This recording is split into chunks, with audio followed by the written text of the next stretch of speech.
To say that Jujutsu Kaisen is one of the most impactful shonen series we have seen currently would be a massive understatement. If I were to pick a word to describe a story like Jujutsu Kaisen and the impact it left behind, it would be enigma. But regardless of that, every story must come to an end, and Jujutsu Kaisen, as enigmatic as it was, truly is no different. And my feelings on the conclusion of Jujutsu Kaisen was extremely mixed when I first read it, and even now, after rereading the entirety of Jujutsu Kaisen, I'm still very mixed on it. But I wanted to, at the very least, now that I've reread the story, to talk about the good and the bad of the series overall. However, I'm not alone in this video. I actually brought someone else with me so that we can have an overall discussion and, in a sense, gauge of an idea of where we stand in regards to Jujutsu Kaisen now that the series is fully over. But before we begin, I want to put a major disclaimer in this video now, saying that anything and everything that is said in this discussion is only our opinions only. If you enjoyed Jujutsu Kaisen's ending and how it concluded, and anything else that we may find negative, if you enjoyed it, kudos to you. Don't let us ruin that for you. So with that being said, sit back,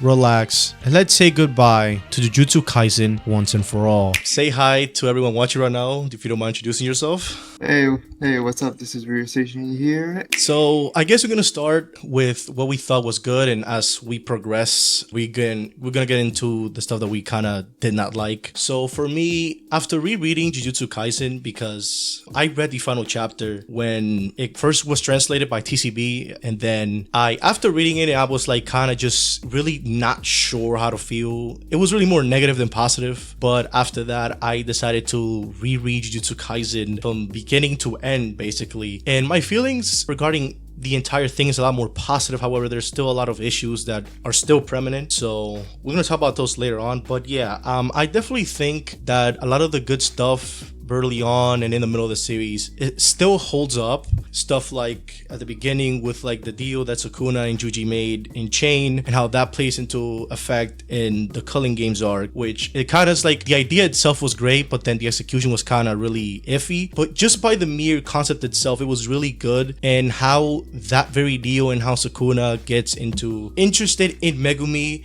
and how that carries over to the remainder of the story until the Culling Games arc, and we get that twist, I really enjoyed. What are your thoughts on that? It's generally a really good way, like, because like this man was interested in Megumi, but he just took Yuji's body just just for the time being. Yeah. Because even though like I do not think this man Sukuna really thinks Yuji as anyone particularly special up until the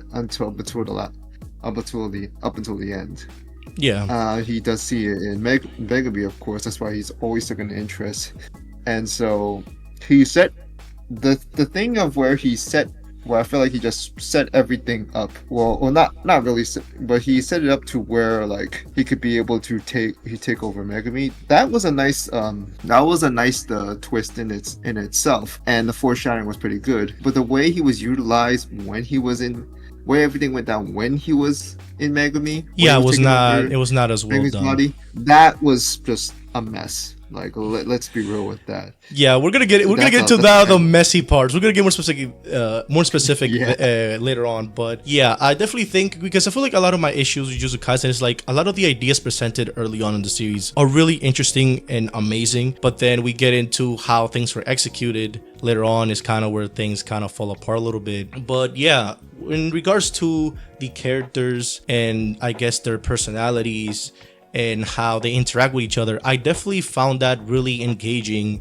and it made me appreciate more of Gege's characterization when I didn't really before doing this reread, I should say. So then we get into like characters like Mahito, which is like one of the first antagonists of the series. And Mahito really, because I made a video talking about Mahito and like his character progression in his relationship dynamic with Juji, and how he basically plays a huge role in Juji's character development. His growth and how these two characters basically played off against each other was really, really well done. And it had a lot more to do with basically jutsu sorcerers and cursed spirits and their war that's been a thing for a very long time, all the way probably since the Heian era. And I feel like stuff of that nature was really interesting and how Gege basically carried over a lot of these themes and ideas with other characters, like for example Nanami being a character that also is having to deal with the conflict of being Jujutsu sorcerer and him wanting to get out of that, but he just is stuck there. And I feel like stuff like that was really good for, I guess, a first main antagonist until he ends up getting taken down by Kenjaku. But for the most part, Mahito's character was really one of the best things in Jujutsu Kaisen, in my opinion. I actually took interest in Mahito, even though he is annoying, but he's annoying. The concept around him was really good. The concept around him was really well done. This whole clashing of ideals and identity with Eugene, that by itself was well done. Of course, the issue is the circumstances around how it led down to that. Like for me, and I know this is somehow still a hot take, I felt like there should have been more built up. There should have been more there. Like after the events in season 1, you feel like there should have been more arcs before we headed to inventory and Shibuya. Then things would have felt like a lot more panned out. Even if the ending turns out messy, like at least there would have been more pavement along the way. Yeah, it would have made me appreciate the Mahito versus Eugene, clashing ideals a lot more. Yeah, so I actually agree with that, because I feel like there's a lot of, like, especially back when in Shinjuku, or the transition between Culling Games to Shinjuku Showdown and the time skip that happens, there's been a lot of discussion about how like Gege kinda he's like a point A to point B type of writer rather than actually like focusing on the in-between of the plot points. Basically, it's like he doesn't really focus on stuff in the middle. He just kind of jumps to what he deems is more important to the story, which it kind of hinders it to some degree, because it's like in this situation, like I definitely do think that if we would have gotten much more in between Hidden Inventory and the arc before, or the arc as season 1 ended, I definitely think that the payoff would have been a lot more grander in scope than it actually was. But I definitely do think that still, regardless how things panned out, were still great, was still well done. So I'm not really too upset by that, but I definitely think that as we proceed with the story, with Culling Games for example, and then going to Shinjuku Showdown, that's where like this becomes, in my eyes, a bit more egregious. It kind of like becomes a thing where like you start noticing a lot more, and it just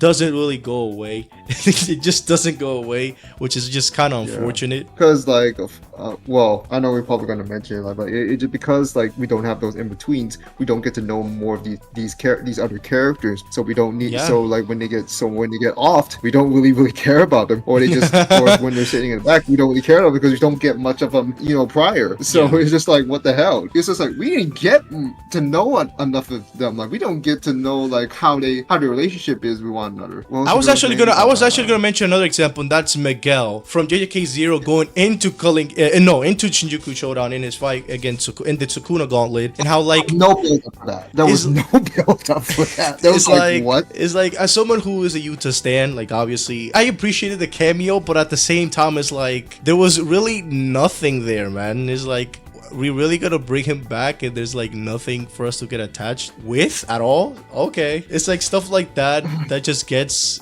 more egregious. But at the beginning of the story, midway through Shibuya incident arc, stuff like that really wasn't as prominent, and every character really got to shine with their personality and stuff of that nature. I feel like when it comes to criticisms regarding the JJK cast, it really isn't necessarily because the characters in of themselves suck. It's really more so Gege doesn't take his time to really appreciate what he has with its cast, with the world of Jujutsu Kaisen, because the world building of Jujutsu Kaisen isn't terrible. Like the stuff of the power system and how engaging it is a reason why people really get to like gush over stuff like Domain Expansion, the curse techniques, binding vows, and like Heavenly Restriction and stuff of that nature. Is Gege had the blueprint, he had the ideas, it's just that he didn't really want to flesh them out as much, I guess because he just wanted to, move the story forward as soon as possible, which again is really the biggest sin of Jujutsu Kaisen in my opinion. But yeah, I definitely do think that midway through we get into possibly one of the best stuff in recent shonen in my opinion, and then post Shibuya arc is where things really get a lot more controversial, because like Culling Games, now that we're gonna get into Culling Games, I personally, after rereading Culling Games, it's really a melting pot of ideas. Like there's a lot of cool stuff in Culling Games, but it's also mixed with stuff that's just kind of half-baked, and looking back, it doesn't really hit the same as much anymore. Like, for example, the fight between Kashimo and Hakari, which it was one of my favorite fights in Jujutsu Kaisen. Now I just can't help but laugh my ass off as Kashimo ends up becoming waffles by Sukuna rather quickly, and then Hakari, he doesn't really do anything for God knows how many chapters, just plays around with Aurame for like I don't know how many chapters, and then the series just ends. Off screen too. Oh my god. Yeah. The Culling Games is, I wanted to get behind it because of like it seemed cool, but as it dragged on, it's just like, okay, I don't like it no more. Yeah, because like the beginning of Culling Games, was really good. Like the stuff with Higuruma and Juji and the aftermath of Shibuya arc and this destruction of Shibuya and how Juji felt guilty about it. I remember reading that chapter when it first came out. That really like struck a chord with me. That was really good. And then the stuff with Yuta and him showcasing his strength and how strong he really is, being the second to Gojo, like that stuff was really great. But then the other stuff really just kind of was there. Like then there's characters like Hana who get introduced, and it's just like, who the hell is she? Yeah, like who the hell is she? And then somehow Juji makes a whole thing of like, damn, I don't know if she's actually replacing Nobara, which is it's just like, damn, I don't know any most of these characters, only the ones that like that they're the part, like it's either their main characters or their memes. That's how basically the only way I'll be able to remember them. Yeah, it's like that's how bad it was. Because like again, we don't get enough build up. I feel like it's just too cutthroat. Like the ideas are fun by themselves, but how they're presented, just like, okay, it wasn't as well done. Get behind this? Because for me, it's like, okay, because looking back now, I feel like Jujutsu Kaisen always had this type of like storytelling where it's like Gege is a lot more direct. It's just that the way he managed to tell the story like halfway into the series just simply was satisfying, and it's just like along the way he kind of continued on this path of basically being extremely like direct and to the point with the story and not really like slowing things down and taking his time, whereas like that satisfying element just kind of started fading away as the story progressed. And then we get into stuff like Shinjuku Showdown, which is like, even after rereading, I kind of am still debating on whether I don't know if it's positive, for the most part negative. It's really weird because like when I first read Shinjuku Showdown and the Sukuna Gauntlet, basically post Gojo vs Sukuna and that fight, which in my opinion is still great. Like, well, at first I didn't like it as much, but then after reading it, I actually enjoyed it. But then everything post that fight, which is like the turning point of the arc, called Sukuna Kaisen, that's what it turned into. Yeah, Sukuna Kaisen, man. It's like everything post that really was just like, I get the vision. Like at first I didn't get it. Now I get the vision what Gege was trying to do, but it's just,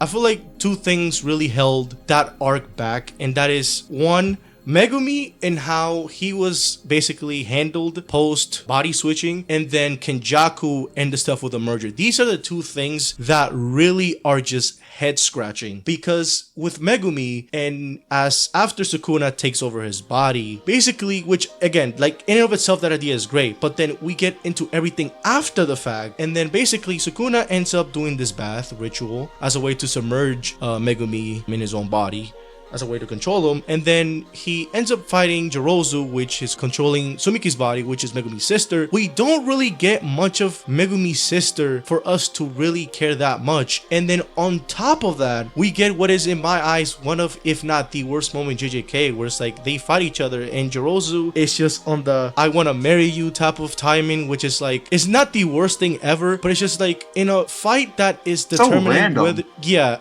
we even get a double spread of that, which is just fucking hilarious. But like the fight and how that's supposed to determine the fate of Megumi, that takes a back seat with the whole I want to marry you gag, and how that even plays over into this weird Heian backstory little glimpse we get, where it's like she's just very love struck with Sukuna, and just it just like, and I get the message because obviously it has more to do with Sukuna's character and how, you know, he's kind of doing his own thing. He doesn't care about love, he doesn't care about humanity, he just wants to just wreck shit up. All that stuff really just took precedent over the fact that Megumi just wasn't in control anymore, and that is supposed to be a humongous emotional and important moment, because basically Megumi is being taken over by Sukuna, and Sukuna's out here wrecking shit up, basically potentially about to kill people, as basically he's close to winning with Kenjaku, and yet somehow we just get this love theme as a way for Sukuna to get a lesson from it, which is just kind of like, I get what Gege was trying to do, but he went in such a goofy type of way that I couldn't take it seriously. Like, how can you take it seriously? Like, the fight itself was great in the physicality of it, but everything else after that was just like really weird. I think it was like also okay. So first of all, it reminded this is almost reminiscent to that one ridiculous conversation with Mikasa and Ani about love, and that was one of many damning things about the final arc of Attack on Titan. Oh, but we're gonna give a lot of comments on that. Oh, boy. And I don't want to get into that can of worms. The part where Megumi is somehow fine and dandy after all this, somehow. After like, I don't know how many goddamn domain expansions getting spammed by Gojo. He arguably should have as much as guilt as Yuji did during the Shibuya incident, and yet he's fine. Yeah, like that was crazy. And then like, for example, like Gojo spams domain expansion. I've lost count how many times he's like both spammed domain expansions. Which is like, Gojo is one of the strongest characters in the whole verse. So the fact that Megumi somehow escapes how many domain expansions unscathed is kind of wild. And then on top of it, then we have Yuta, who basically switches bodies with Gojo. That actually, and then he spams more. Pissed me off so much. Yeah, it's like he spams more. He spends more of it, and Megumi somehow still lives. Fucking insanity. And you cannot make the excuse that it's because it's Sukuna inhabiting his body. No, remember, it's still separate souls. One's still gonna get the one that's not resisting it still has to be clapped even then. So I don't. Yeah, I feel like even if there was an explanation, even if there's somehow an explanation that we're both missing, because that could be the case. However, I don't think it still justifies the fact that even if it was, he didn't make it more apparent. Which is funny because considering how much he loves to drop these this exposition, all this dialogue about explanation of powers, and there's just things like this he doesn't even explain well enough, or even if he did, he didn't make it clear enough what exactly is going on. My argument with that really isn't about. I don't think it's really about whether it's actually there or not. To me, it's like, even if it was there, to me it's like it just feels cheap. And speaking of cheap, there's Nobara. It feels cheap because of the fact that like we don't get any sort of build up or moment for us to go, okay, you know what? This is actually a very climatic moment. Maybe there should be some consequences to this, because like the stuff with Yuta, it's like, as much as I love Yuta, I think that he should have either died or he shouldn't have no more cursed energy. After, like, he used Gojo's body, which is the strongest or one of the strongest characters in the entire series, and manages to escape with zero repercussions. As a Yuta fan, I still can't really sit here and say that was good. Like, the idea itself was good. Yuta's gonna die. Yeah.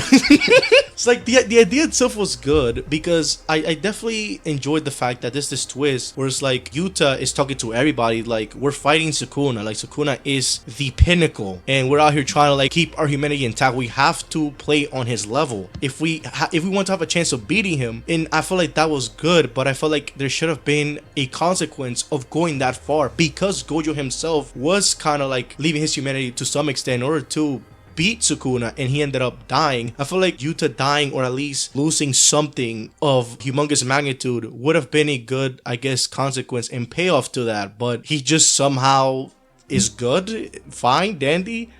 Yeah, it's weird. It felt cheap. It's a lot of cheap things that happen, and then there's of course Nobara, which is just like, I already made my rant video. I already made my rant video on Nobara, but it's like it's just hilarious to me, because how do you even justify having a character who we as the audience, especially at the beginning, we think that Nobara is gonna play a much larger role. She's part of the main trio. It's like, how do you justify taking her out of the story, out of the picture since Shibuya arc, and then to bring her back when she has this big of a role in the defeat of Sukuna, and bring her back literally 5 chapters before the series is over? There's like no justification for that. Like, I'm so sorry. Yeah. Just no. There's no build up. We've just been in the limbo of whether she's dead or alive, and we don't get anything on screen after that. And then there's some hints implying that she's dead, but even just hints of the fact that she's dead instead of the fact that she's alive, which like I understand, but like still, it's like we don't get anything. There's no moment where we see Nobara's like unconscious body and Shoko just being there, like maybe treating her. So there's nothing. And it's like, how can I take this seriously? You cannot take this seriously. Like when I first read when that chapter dropped, I was shocked and I was hyped because like, holy shit, she's back. Like that's insane. But then like after the hype wore off, it's just like I'm scratching my head thinking, so you mean to tell me, Gege, you had her do something this important, or I'm pretty sure you planned for her to do something this important this whole time, and you didn't do nothing with Nobara? That is insane. That's crazy. Yeah. Like I'm still shocked that happened. I'm pretty sure. Just a funny thing, Nobara's voice actor probably right now was just be reading.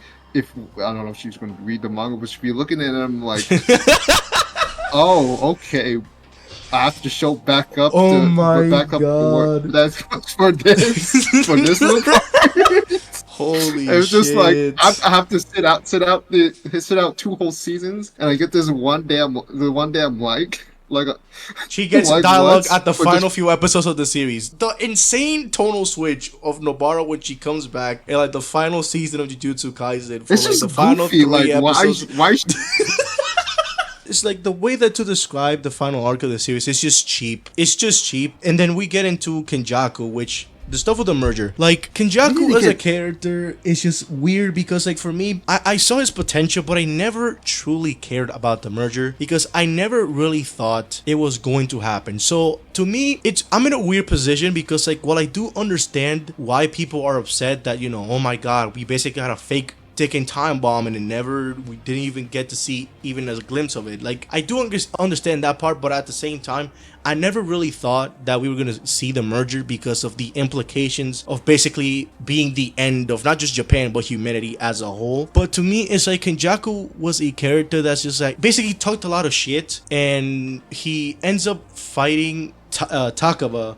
which I actually enjoyed that fight as a Gintama fan, and like the comedy aspect of it I enjoyed. But it's like when you really think about it, the fight that happens with Takaba is just weird because it's like this is really where Kenjaku's character ends after he plays a humongous role, even to in regards to the creation of Juji, the protagonist. Juji doesn't even get to confront Kenjaku about the fact that he basically technically is his mom, which is weird, but we don't get that sort of payoff or any sort of like moment of that nature, which is just kind of weird that you don't get that. You know, it's like that. I'm pretty sure that's extremely important. The creation of your main character in your own story, kind of weird. He's just all this history, all this talk. You feel like you're like, okay, he's gonna build up the sun with all this planning, and it just doesn't happen. We don't get any explanation of why it didn't. Like even if we can get the implications, we don't see enough of it to make it so convincing. So like there's a lot of speculation of like, oh, some shit's gonna happen at the very end for a shocker, but it doesn't. Nope, it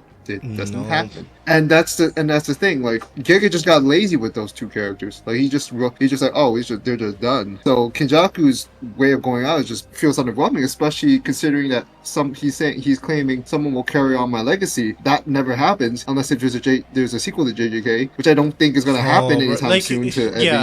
Speaking of JJK sequel, thank you to bring it up. Like the whole JJK sequel discussion to me is a bit funny because it's like even if there was a sequel, it doesn't justify the weird head-scratching narrative decisions because I feel like even if there was a sequel, I don't think a lot of this stuff would get addressed, nor it would get like written in the sequel in a way that would justify it after the fact. Gege had the opportunity to write it in the moment. And to be fair to Gege, I feel like it's fair to bring this up because like I feel like in one of the in-between breaks he had, I think this was like when Juta took over Gojo's body. He had like, I forgot the surgery of what like part exactly, but he had a surgery and he had to take a month break and he came back into the grind. It's like regardless of how I feel about Jujutsu Kaisen and the negative stuff, you have to respect that. The way that things concluded with Juji and Sukuna and that final fight, which I guess we're gonna get into now, how unsatisfying it was and how that was like the moment the series has been building up towards. This entire, like, even going versus Sukuna and then passing the torch to the next generation and him moving on. Everything that we have seen throughout the entire story of Jujutsu Kaisen is building up to the fight between these two. In the way that Gege Akutami kind of just made a moment that he had the blueprint, because 265 in their conversation before their final, I guess, throw of hands was really good. It really made me think. It really made me go, that was a pretty easy chapter. Yeah, that was like that actually had something to it. But then everything just after don't the like fact. Everything after the fact was just like, he just wanted to just end it. That's how I felt, because then, like, I think a chapter 2 after that, that's when we get the 5 chapters left announcement. And it's like, with how that final fight went down, how we don't get a domain expansion name, which I know many people are going to say, like, we don't need a domain expansion name. And it's like, it's really not about the fact that we need it or we don't need it. It's the fact that we have seen Juji develop in strength throughout the entire series. And for him to not have a cool domain expansion moment, like practically the rest of the cast does, but not him, it's just a weird, odd decision. That's just, I don't think it's justifiable to me. And with how he handled all that and how the fight concluded, which is like, again, not the worst thing in the world, but it's just like, it just simply was underwhelming. I don't know how Gege at this point would be able to continue the story of Jujutsu Kaisen with how things left off and make it engaging again. Because technically speaking, now that Sukuna is basically put down for what seemingly is for good, what do you do with a sequel? What do you do? Do you play off with like the stuff with Tengen still and stuff of that nature? Do somehow Kenjaku lives? Because like, I think there was this panel somebody would talk about and they look a lot like Kenjaku, stuff of that nature. It's like, what, so we're gonna have Kenjaku back in the, to me it's like all that was just, it just doesn't feel like it's gonna go into anywhere meaningful. So I don't really get why a sequel is really I guess clamored for in that way, you know. It's just one of those things. It's like you kind of are left wanting more, and to me that's a testament of the fact that a story really had you when it's over, when it's all over, and you're just wanting more. Like, even though I do think that Gege kind of fumbled, I definitely do think that it's really a testament of the story that he did roll, that you wanted more from it, that you want to see more. The fact that people, after the series is over, people are already waiting for a sequel, it's like, it's a testament of the fact that people really love Jujutsu Kaisen, and that is an achievement. The fact that he basically accumulated such a humongous fandom with like the power of its memes and how that basically took over the internet, how it sometimes even becomes internet lingo and stuff of that nature, right? In the quotes, it's like Gege wrote something, regardless of its flaws, he wrote something that is not going to go away for a very long time, and that is something that you just have to respect. You just have to. Alright, but I guess that pretty much does it for here. Yeah. To end this video, I want to know what you guys think about Jujutsu Kaisen overall after the dust has officially settled. Leave that in the comment section down below. If you enjoyed this video, please hit the like as well as subscribe to the channel if you want to see more videos from yours truly. Also, I want to shout out Ryuseishun for coming on, so go ahead and check his channel out if you want to see more from him as well. And with that, hope you guys have a wonderful rest of the day wherever you are. See you guys next time.